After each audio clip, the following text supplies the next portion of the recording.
Agar to'xtasa shunday videolar chiqishini istasangiz, videoga like va obuna tugmasini bosishni unutmang va izohlaringizni kommentariyalarga yozishni unutmang. Izohlaringiz biz uchun muhim. Bu 19-asr o'rtalari Rossiyaning Sankt-Peterburg shahridan ancha uzoq bo'lmagan bir qishloqda sayr sirk namoyishi o'rnatilgan. Bir nechta chodirlar o'rnatilgan edi. Birida olovni jonglyorlik qilayotgan odam, boshqasida esa katta ayiq to'p ustida muvozanat saqlab turibdi. Sankt-Peterburg politsiya bo'limidan bir detektiv mahalliy shaxmatchi Dahoning egizak qizlarining yo'qolishi bo'yicha olib borayotgan tergov davomida bu yerga olib kelinadi. U qizlar shu yerda bo'lishi mumkinligi haqidagi mish-mishni eshitgan edi va ularni bu iflos sayyor sirk ichida majburan ishlatilayotgan bo'lishi mumkinligini tasavvur qila olardi. Kontorsionist yonidan va taxtaga bog'langan ayolga pichoq uloqtirayotgan odam yonidan o'tib, u izlagan narsasini topdi. Katta chodir, qo'l bilan chizilgan samuray, yengilmas shaxmat avtomati degan yozuv bilan. Detektiv bunday ko'rsatuvlarni eshitgan, hatto bir marta o'zi ham ko'rgan edi. Ular shunday da'vo qilishardi, go'yoki ularning mexanik qurilmasi shaxmat o'ynay oladi va eng kuchli grossmeysterlarni ham inson yordamisiz yenga oladi. Ammo detektiv ularning sirini bilardi. Ichkarida odam yashiringan bo'lardi. U tashqaridan hech qanday sezilmaydigan tarzda joylashtirilgan bo'lardi. Ammo u yerda har doim kimdir bo'lardi. Iplar yoki richaklarni tortib mexanizmni boshqarar, odamlar esa texnologiyaning mo'jizasiga hayrat bilan qarab turishardi va bunday firibgar qutilardan birining ichiga kirish uchun eng mos kim bo'lishi mumkin? Allaqachon shaxmatda g'oyat katta qobiliyatga ko'rsatgan kichkina qiz, hatto ikkita qiz bo'lsa yanada yaxshi. Ular navbatma-navbat ishlashi yoki bir-biriga yordam berishi mumkin edi. Detektivning ichki hissi unga hali hech qachon xato qilmagan edi. Qizlar o'sha mashinada ichida edi. Detektiv avtomat joylashgan chodirga kiradi, lekin uni kirish joyida to'xtatishadi va ko'rish uchun pul to'lash kerakligi aytiladi. Tutunli chiroqlar bilan yoritilgan chodir ichida erkaklar bir narsani o'rab turishgan edi. Olomon orasidan qichqiriqlar eshitildi va yana o'sha odam ko'rish uchun pul talab qildi. Detektivni ko'ksiga itarib, to'lamasa chiqib ketishini aytdi. Detektiv undan bu mashinaning egasimi deb so'radi, ammo u faqat namoyishchi ekanini aytdi. U yana pul to'lashi yoki chiqib ketish kerakligini takrorlab, yana ko'ksiga qattiq itardi. Ammo u yana itargan paytda detektiv uning qo'lidan ushlab, qo'lni orqasiga burib qo'ydi. U yana mashina egasi kimligini so'radi, ammo namoyishchi tishlarini qisib, u haqiqatan ham bilmasligini aytdi. U faqat xatlar orqali aloqa qiladi.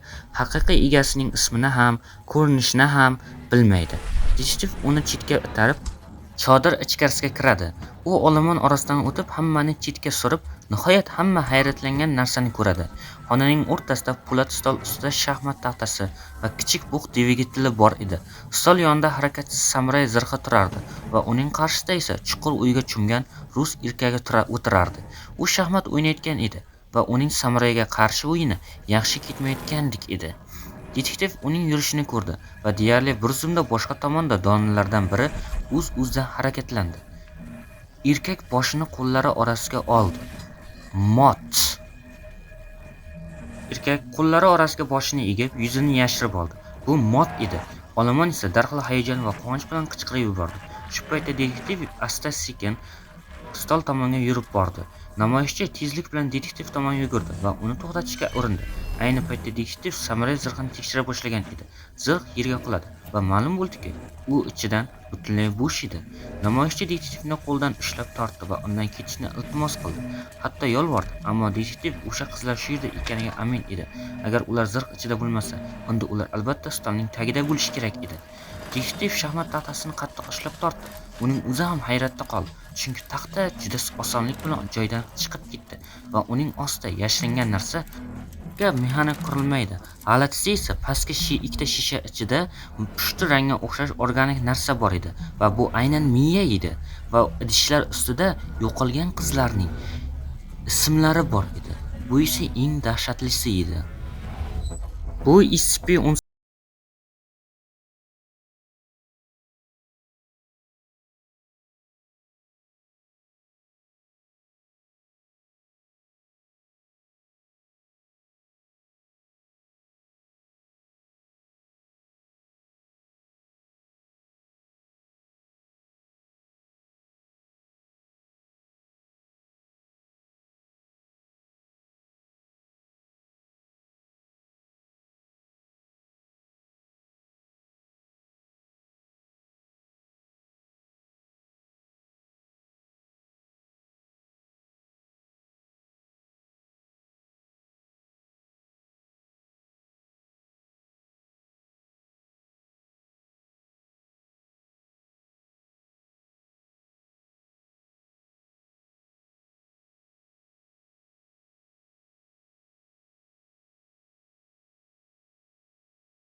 bog'liq emasdek ko'rinardi.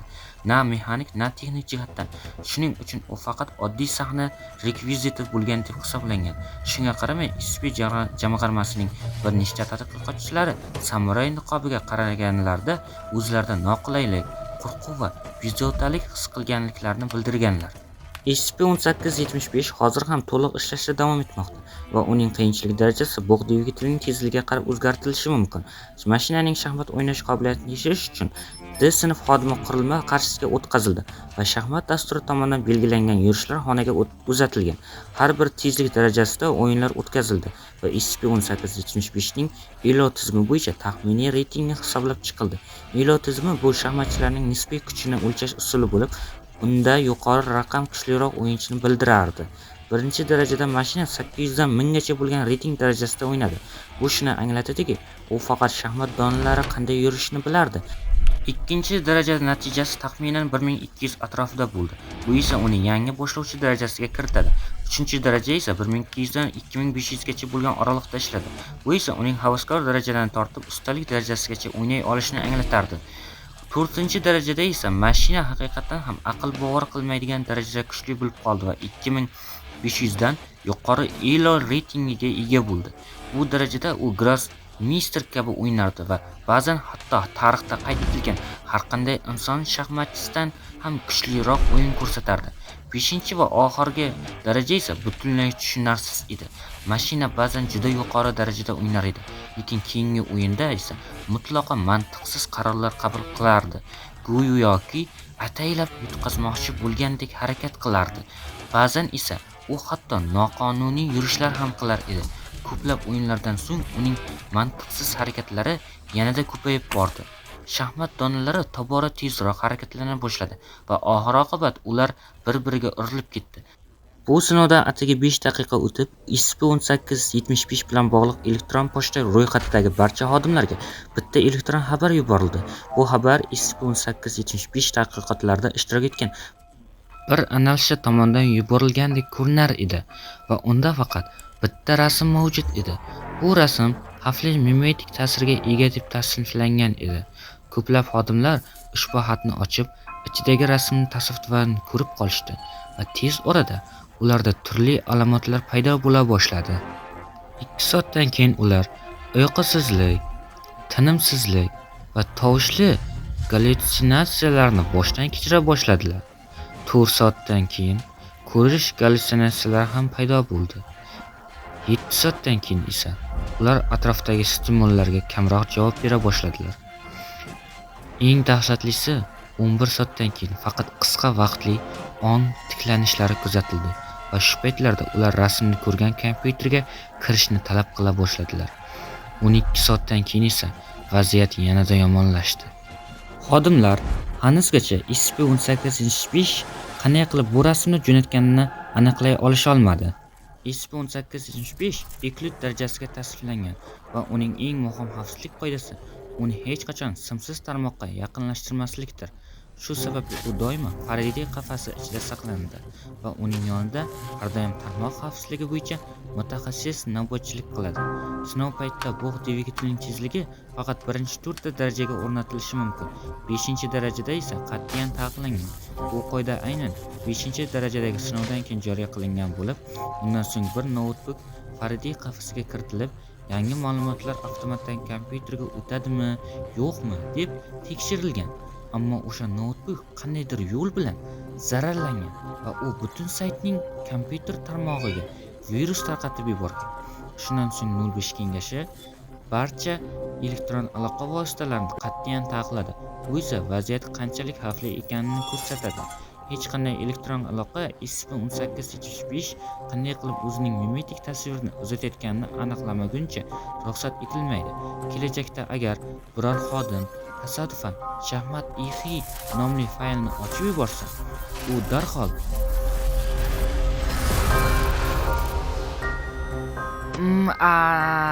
nima bo'ldi? Yo'q, men yaxshiman. Hali ham yozib olyapmizmi? Ha, yo'q, men davom ettira olaman. Endi boring va Dr. Bob fayllardan yana bir epizodni tomosha qiling va obuna bo'ling. va bildirishnomalarni yoqing. Shunda SCP fondining maxfiy arxivlariga yanada chuqurroq kirib borayotganimizda hech bir anomaliyani o'tkazib yubormaysiz. O'ylaymanki, men borib biroz yotib dam olaman shekilli. Rostini aytsam, bugun ancha qiyin kun bo'ldi.